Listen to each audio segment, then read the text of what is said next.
ভার্সিটির প্রথম দিন এভাবে এমন একটা বিশ্রী ব্যাপার ঘটে যাবে এমনটা কল্পনার বাইরে ছিল আনুরিমার। আশেপাশে অনেকেই হাঁ করে তাকিয়ে আছে, যেন কিছুক্ষণ আগে যা ঘটে গেছে তা এত সহজে কেউই হজম করতে পারেনি। সবাইকে এভাবে তাকিয়ে থাকতে দেখে আনুরিমা চুল ছিঁড়তে ইচ্ছে করছে, না নিজের চুল না সামনে থাকা ছেলেটার চুল। কিছুক্ষণ আগে আজ আনুরিমার প্রথম দিন ভার্সিটিতে। অতিরিক্ত এক্সারসাইজ হতে গিয়ে ভার্সিটি আসতে দেরি হয়ে যায় তার। তাড়াহুড়ো ক্যান্টিনের সামনে দিয়ে যাচ্ছিল, তখনই কলার খোসায় পা পিছলে পড়ে যেতে নেয়।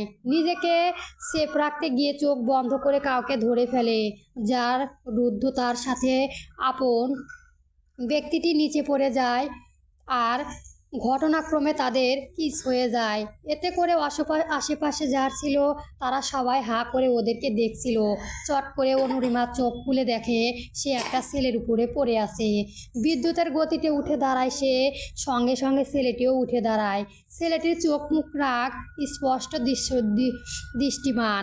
এই মেয়ে চোখ কি কপালে নিয়ে ঘোরো নাকি? চোখের সামনে এমন দুদর্শন ছেলে দেখলে তো এমন হওয়াটাই স্বাভাবিক, কিছুটা ভার নিয়ে বলল ছেলেটা। ওই হেলে, নিজেকে কি মনে করেন পান্তা ভাত? চোখে কি আপনার নেই? পড়ে গেলে কেন আমার উপর? এই যে মিস, আমি আপনার উপর পড়িনি, আপনি পড়েছেন আমার উপর। ওদের তর্কাতর্কির মাঝে তিনজন ছেলে মেয়ে এসে সেখানে উপস্থিত হয়। অনরিমার হাত ঘড়িতে তাকিয়ে দেখে ক্লাস শুরু হতে আর মাত্র 4 মিনিট সময় বাকি। আদিল, তুই এখানে কি করছিস? আর তোর জামা কাপড় ধুলো লাগানো কি করে? জেবা নামক মেয়েটি বলল, সে অনেক বড় ইতিহাস। একটা হাতি পড়েছিল আমার উপর। বলিস কি? হাতে কোত্থেকে আসলো? অনর্মা দিকে তাকিয়ে বলল, এসেছে হয়তো আশেপাশে কোথাও থেকে, তাকে সে কখন থেকে খুঁজছি, বলল নাহিদ। কেন? প্রথম বর্ষের স্টুডেন্টের নবীনবরণের জন্য এইবার আমাদের সিনিয়রদের দায়িত্ব দেওয়া হয়েছে, তাই মিরাজ স্যার এই বিষয় নিয়ে কিছু কথা বলার জন্য আমাদের উনার ডিপার্টমেন্টে ডেকেছে। বলল তুহিন, আচ্ছা চল। অনুরিমা আর চোখে ওদের কথাবার্তা শুনেছে।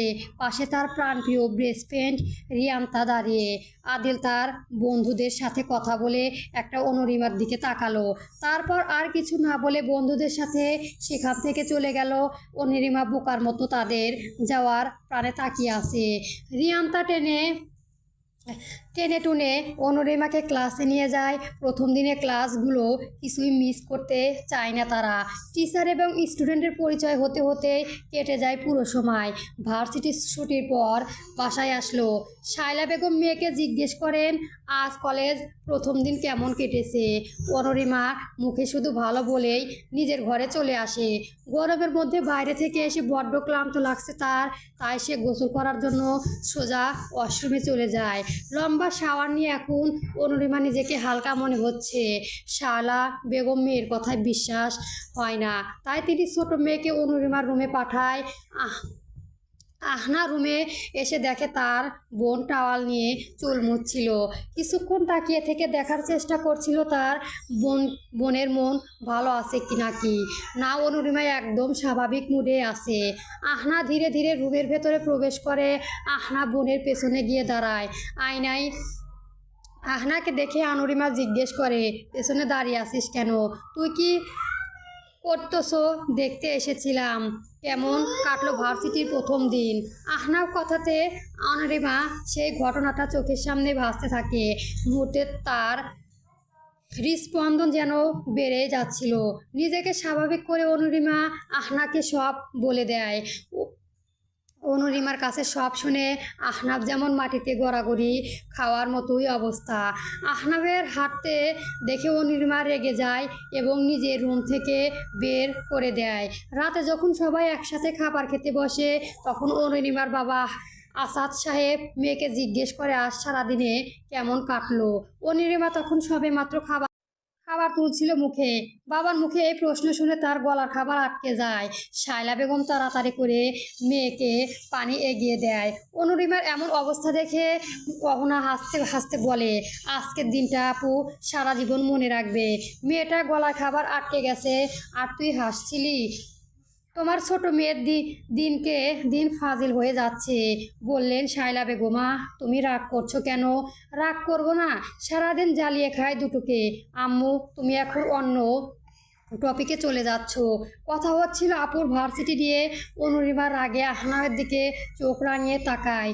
বোনকে রাখতে দেখে আহনা দাঁত কেলিয়ে খাবার খাওয়া মনোযোগ দেয়। পরের দিন সকাল, শায়লা বেগম অনেকক্ষণ ধরে মেয়ের দুটোকে ডাকছে, কিন্তু কারেরই কোনো সাড়া শব্দ পাচ্ছে না। 8টা বাজতে চললো। এখন তারা গভীর ঘুমে। শায়লা বেগম রুমে এসে দেখেন আহনা ঘুমিয়েছে। অনুরিমা আগে উঠে পড়েছে। ওয়াশরুম থেকে পানির শব্দ আসছে। উনি রেগে গিয়ে ফ্যানের সুইচ অফ করে দেন। মিনিট খানেক পর আহনা চোখ পিটপিট করে তাকায়। গরমের জন্য ঘুম ভেঙে গেছে তার। আম্মু তুমি সবসময় এমন করো, আর একটু ঘুমাতে দাও না। এই তোর কি কলেজ নেই? 8টা বাজতে চললো। রেডি হবি কখন আর নাস্তাই বা খাবি কখন? মায়ের রাগ রেখে অহনা হাই তুলতে তুলতে বিছানায় ছাড়ে। কিছুক্ষণের মধ্যেই অনুরিমা ওয়াশরুম থেকে বের হয়ে আসে। আহানাও তাড়াহুড়ি করে ফ্রেশ হয়ে চলে যায় রেডি হয়ে। নাস্তা করে দু বোনকে একসঙ্গে কাঙ্ক্ষিত স্থানে পৌঁছে দেয় আসাদ সাহেব। এরপর নিজের গন্তব্যে পৌঁছে যায়। গেটের সামনে রিয়ান্তা অনুরিমার জন্য অপেক্ষা করছিল। অতঃপর দুজনে একসাথে ক্লাসে চলে আসে। 3টে ক্লাস করে রিয়ান্তা খিদে পেয়ে যায়, তাই সে অনুরিমাকে সাথে নিয়ে ক্যান্টিনে চলে আসে। অনুরিমা আর রিয়ান্তা কর্নারে একটা টেবিলে বসে স্যান্ডউইচ খাচ্ছিল। তখনই সেখানে আদিল তার বন্ধুদের সাথে নিয়ে ক্যান্টিনে আসে। আদিল তখনও অনুরিমাকে খেয়াল করেননি। 1 কাপ কোল্ড কফি নিয়ে বসার জন্য একটা টেবিলের সামনে যাচ্ছিল। তখনই সে অনুরিমাকে দেখে। তার মাথায় একটা দুষ্ট বুদ্ধি চাপে। সে সোজা অনুরিমার সামনে এসে দাঁড়ায়। তার হাত থেকে কফির মগটা অনুরিমার ব্যাগের উপর পড়ে যায়। আচমকায় কিছু একটা ব্যাগের উপর পড়ে যাওয়ায় অনুরিমা সেই দিকটা তাকিয়ে দেখে আদিল পাশে দাঁড়িয়ে বাঁকা হাসছে। তুহিন, নাহিদ আর জেবাও সেখানে দাঁড়িয়ে হাসছে। প্রিয় ব্যাগটার সামনে দশা দেখে মুহূর্তে অনুরিমার রাগ উঠে যায়। টেবিলে থাকা গ্লাসটা সমস্ত পানি আদিলের মুখে ছুঁড়ে মারে। অনুরিমার এমন কাণ্ড ক্যান্টিনের কিছু সংখ্যক ছেলে মেয়ে ওদের দিকে অবাক চোখে তাকিয়ে আছে। রিয়ান্তা ভয়ে বসা থেকে দাঁড়িয়ে যায়। সে একবার আদিলের দিকে তো একবার অনুরিমার দিকে তাকায়। দুজনের উপর ক্ষেপে আছে। How dare you! বেশ অনেকটাই চেঁচিয়ে বলে আদিল। রাগে আর কপালে রাগগুলো ফুটে উঠেছে। আশেপাশে সবাই ওদের দিকেই তাকিয়ে আছে। আদিল একবার ওদের দিকে তাকাতেই সবাই ক্যান্টিন থেকে চলে যায়। রিয়ান্তা, তুহিন, নাহিদ আর জেবা ছাড়া এখানে আর বাড়তি কেউ নেই। অনুরিমা জেন্টার কেয়ার ভাব নিয়ে সেখান থেকে চলে যেতে নেয়। তখনই আদিল তার হাত শক্ত করে চেপে ধরে। অনুরিমার হাত ছাড়ানোর জন্য ছোটাছুটি করতে থাকে, কিন্তু আদিলের কোনো হেলদোল নেই, লাভ নেই। এত সহজে তোমাকে ছাড়ছি না, হাত ছাড়ুন আমার। আপনার সাহস কি করে হয় আমার ব্যাগে কফি ফেলার? সাহসের দেখছো কি? পরবর্তী গল্প পেতে আমার চ্যানেলটি সবার আগে সাবস্ক্রাইব করে রাখবেন প্লিজ, রিকোয়েস্ট করছি।